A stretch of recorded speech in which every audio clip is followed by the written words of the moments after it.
Greetings, fellow time travellers. As always, it's great to have you wonderful people with me as we continue our journey through space and time. This is a series where history and the present day collide, and we contemplate the past to see if lessons learned by the predecessors and the ancestors might be applied to our lives today. Surely to God there's help somewhere. The growing power and influence of China is big news around the world. You know, there's no ignoring China, nor has there been for a long time. And today's episode is about China and the leader who once upon a time pulled together the warring factions, creating one entity, one country. And just for good measure, he even gave it his own name. Just before we get started, I want to give you a quick reminder to check out my patreon.com site. It's how you show your support for this series in a very practical and helpful way. It's a great site. When you join, you get early access to new content. There's an exclusive question and answer session every week, which is as close as we can come at the moment to a face-to-face conversation. I would certainly love to see you all there. Okay, it's now time to strap into the time machine as we hurtle towards the next stop in my love letter to the world. Cue the music.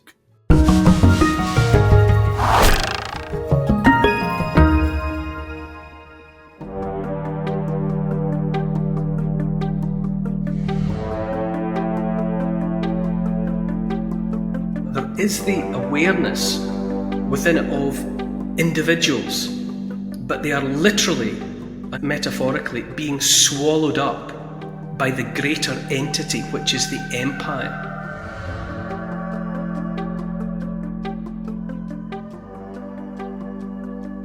Insulated from the rest of the world by a natural boundary of great mountains. A huge land of battling territories swept up in all-consuming war. Centuries of deadly conflict and bloodshed are finally brought to an end by a dynamic leader. Peace, stability and cohesion reign. A unified state is born, and at its head, the first emperor of China. Endeavouring to understand history in hopes of illuminating the future. I'm Neil Oliver, and this is my love letter to the world.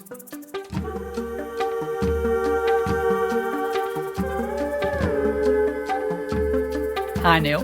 In the last episode you took us to the Americas as they were unspooling the mysteries of deep time.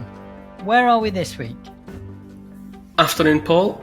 We're hopping continents again, taking a massive leap from the Americas to Asia.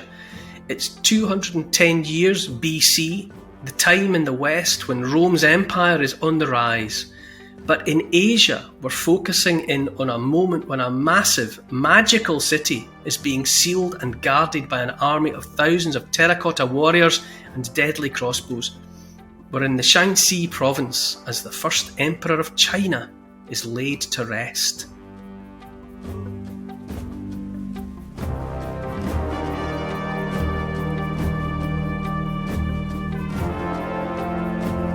Hey Paul, always lovely to hear your dulcet tones. For this part of the love letter to the world, we're in China. I endeavoured, when I was looking at the story of the world, to think, right, it literally has to be the story of the world. And civilization, by whatever means, sprung spontaneously into existence in that part of the world that we come to know as China.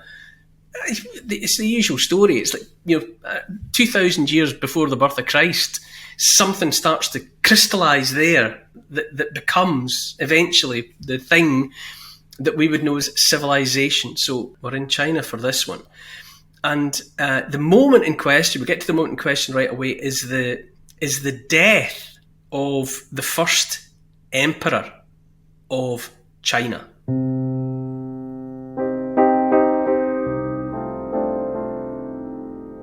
The man's name is Qin Shi Huang.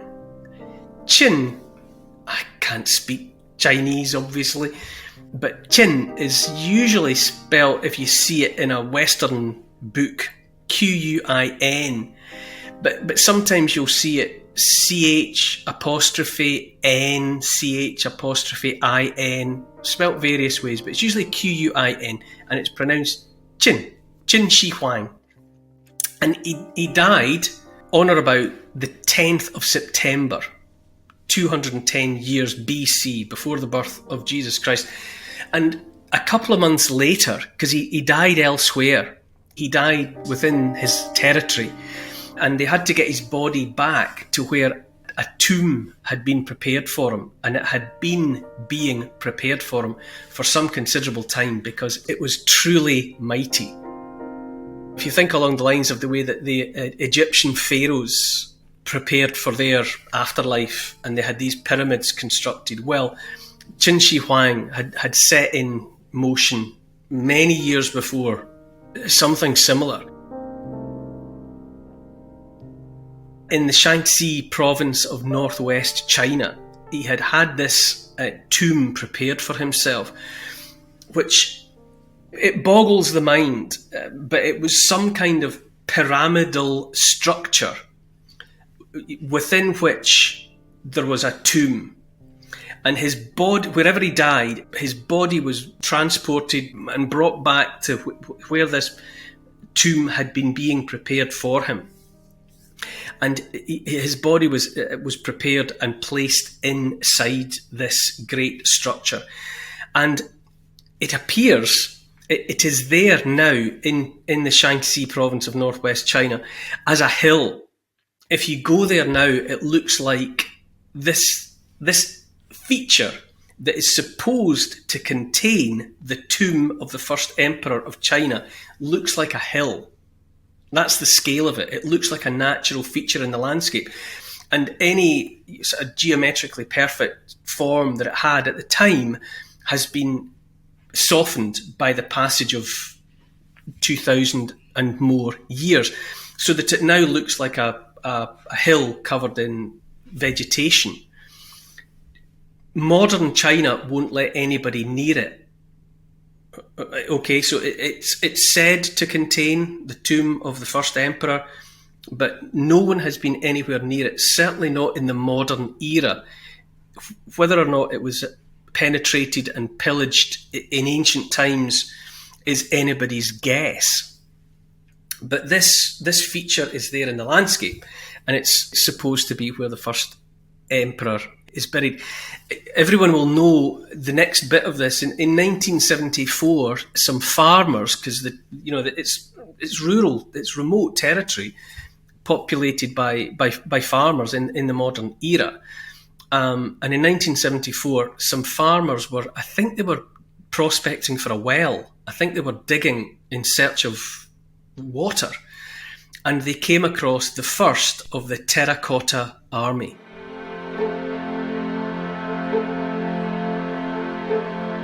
The tomb, the mausoleum to Qin Shi Huang, was also surrounded by a vast necropolis. Miles! The scale of this thing, I don't think is determined to this day, but the scale of it is awesome. So apart from the structure at the centre, it was surrounded by a hinterland, a necropolis, with all sorts of ritual features associated with the first emperor.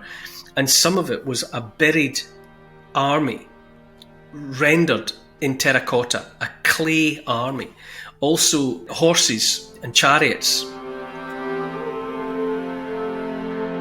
It's an extraordinary feature. At the moment, there are thousands upon thousands of these terracotta soldiers, life-size figures, all part of the force, the presence gathered to protect the first emperor. So it gives you some sort of sense of the regard in which this individual was held. Now, these soldiers, the discovery of these soldiers was an early clue. No doubt people living there or thereabouts were already aware of the significance of the area. But one of these things that people in folklore and the rest of it, they knew that the tomb of the first emperor was there. But the discovery of the terracotta army, some of the terracotta army, brought the whole presence back to the light of day. Obviously, archaeologists would like to get in amongst this thing, would like to get into the tomb and see what's actually in there, but no one's been allowed in, and all that we have is testament descriptions of the tomb by historians working within, at least one historian working within about 100 years of the sealing, the closure of the tomb. And what's described is a version of the empire, but in miniature. So underneath this structure, whatever it is, if you got inside, up in the ceiling, in some form apparently, are constellations, a representation of the night sky, heavenly bodies. Now, you let your imagination run riot as to how that might have been achieved at the time. On the ground, though, the landscape, so palaces, towers, hills and valleys, rendered, however, rivers and lakes and seas and waterfalls of mercury. Okay, liquid mercury. Let your imagination run riot. It's impossible to know what was or was not there, but in terms of the way it was described, it was a rendering, an interpretation in miniature of the emperor's empire. It was into that in some way that his tomb was laid to rest. It's an extraordinary concept. Within the tomb, more of the terracotta army, more horses, more chariots, more figures all ready and willing to defend, crossbows and other weaponry cocked and loaded with bolts, positioned with tripwires so that if anybody was to penetrate the tomb, kind of Indiana Jones style, these things would be triggered. And apparently all of this was left in readiness. But because nobody has been allowed inside, it's impossible to tell what, if anything, of that was there. But it's a wonderful story.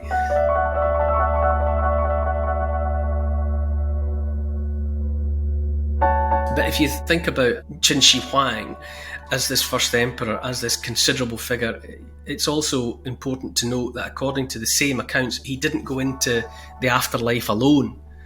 And so thousands, let's say, if not at least many hundreds of servants, slaves, went into the tomb with him. And either they were killed and put into the tomb dead, or they were somehow herded into the tomb and sealed inside it, to die in the darkness. But in any event, when that tomb was sealed, when the darkness fell, something in that moment of the story of the world, something crystallized and became solid.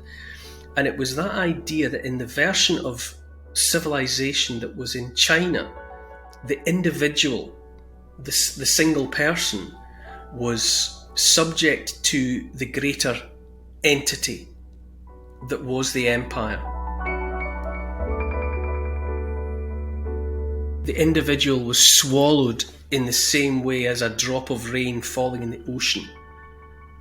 The individual might have been there, but was subsumed within the greater mass of China. It's important in the context of the way in which China is and always was different to pay attention to the terracotta army. The bodies of the soldiers were cast from moulds, so to some extent they're identical, they're mass-produced, the bodies, but the faces on every soldier are individual and unique. So each face was the work of an artist, and they show young, old, happy, sad, fearful, determined. All different expressions are there, which is important to bear in mind. The artists were paying attention to the individuality of soldiers in the makeup of an army, but all of that was to be swallowed up, literally, by the tomb of the emperor. So you see in that moment, along with the human slaves and servants who were placed into the tomb, alive or dead, there's also the terracotta army, so that there is the awareness within it of individuals, but they are literally and metaphorically being swallowed up by the greater entity, which is the empire.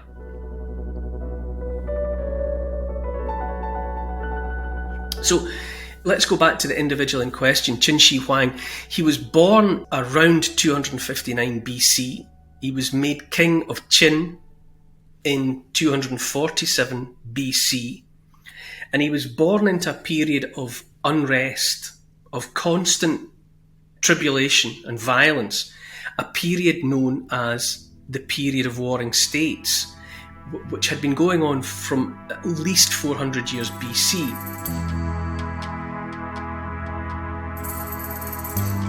It's all happening against a backdrop of another version of civilization. You have to think, first of all, of the territory. It's not known as China, not in the beginning, but a vast swathe of territory, bigger than the United States of America. Somewhere around the middle of the second millennium BC, a dynasty called the Shang, a family, a clan, achieve dominance, and they're able to place the shadow of their hand over thousands of square miles of territory on the banks of the Yellow River, which is one of the main rivers that flows through China. But the heartland of the Shang is in central China. They dominate all of that for about 7 centuries. Okay, from somewhere around the first half of this second millennium BC, the Shang are dominant. They are followed, they are overpowered, or they run out of, in that way of civilization, the Shang, through decadence, through exhaustion, whatever, they run out of steam and they are replaced by the Zhou, Z-H-O-U, the Zhou. And they're there until about 700 years BC, and then they lose control. It's a vast territory. It's a huge very difficult in terms of the technologies and the bureaucracies of the time to try and keep control of such a vast area. But they lose control of it around 700 years BC, and this is what eventually seems to initiate the period of the warring states. Constant, internecine struggles, civil war, all the rest of it going on all the time. Around 221 years BC, Qin Shi Huang gains control. He gains total control. And that ends the period of warring states. In that moment, he has become the first emperor. And the first syllable, or the first sound of his name, is Qin. And it's Qin that becomes China. So he gives his name to China. By the time he comes to power, there are already, for example, walls in the north of the territory that we would know as China. There are walls that have been erected by warlords and kings and independent rulers. They have built walls between themselves, between each other, and also against the presence of dangerous people from the north, Mongolia. So there's been a structure of walls built in piecemeal fashion across that territory. When Qin Shi Huang gains control in 221 BC, he sets an enormous project in train, which is to create the Great Wall of China. So those parcels of wall, those individual stretches of wall, he puts together a project to bring the whole thing together into one, and that's what becomes the Great Wall of China. It's not completed by him, but it's set in train by Qin Shi Huang. I think the thing probably most important to note at this point is that territory that we know as China, during that period, it was already a world apart. The classical world was already doing its thing. Mesopotamia was already doing its thing. Greece would come and go, ancient Greece. Ancient Rome would come and go. A vast distance, and more importantly, geographically speaking, mountain ranges separated that ancient old world from what was happening in the territory that would come to be known as China. By about 600 years BC, overlapping the time of the formation of the Roman Republic, this character Confucius sets down his idea of how civilization should be. But by the time Confucius was setting down his idea, civilization in his part of the world was already as old as the civilization of ancient Egypt. So that in the story of the world so far, we've been preoccupied with the old world, with Mesopotamia, with Babylon, with Persia, with ancient Greece, with ancient Rome. But it's important to note that off to the east, separated by vast distance, separated by mountain ranges, something else entirely was happening in China, and the roots of a separate and spontaneous civilization were happening there. So by the time you get to Confucius, writing down his ideas, dictating his ideas about what civilization should look like, fledgling civilization in his part of the world was already as old as Egypt. He was happening, his thinking was happening, cradled in a backdrop of already ancient ideas. But all of that distance and all of that separation from everything that was happening in the rest of the old world meant that the China that evolved was utterly different. So by the time we get to 221 BC and the end of the period of the Warring States and the emergence of Qin Shi Huang, it's an utterly, utterly different place. It's so different in every way imaginable from the old world that we have been familiar with.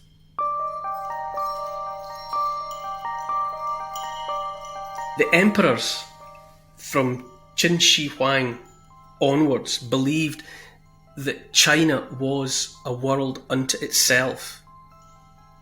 And they believed that the rest of the world, wherever it was simply waiting for Chinese civilization. And when they would eventually receive visitors from that outer world, they received them as people that needed to learn about China. So anybody coming in from the outside was received as barbarians that needed to benefit from Chinese civilization. And it's all there, I think it's all there though, in that moment of the sealing up of the tomb of Qin Shi Huang, with the slaves, with the servants who were in there with them, who either died of starvation and lack of water in the darkness, or who were put to death beforehand. It's there on the faces of the terracotta soldiers. It's the idea that yes, China knew about the existence of individuals. It knew that everyone was unique and different. But all of that was subsumed by the necessity for everyone to accept the greater entity of China. And that belief to which every citizen was subject was of paramount importance, and it made China different. And it's why China has remained different to this day.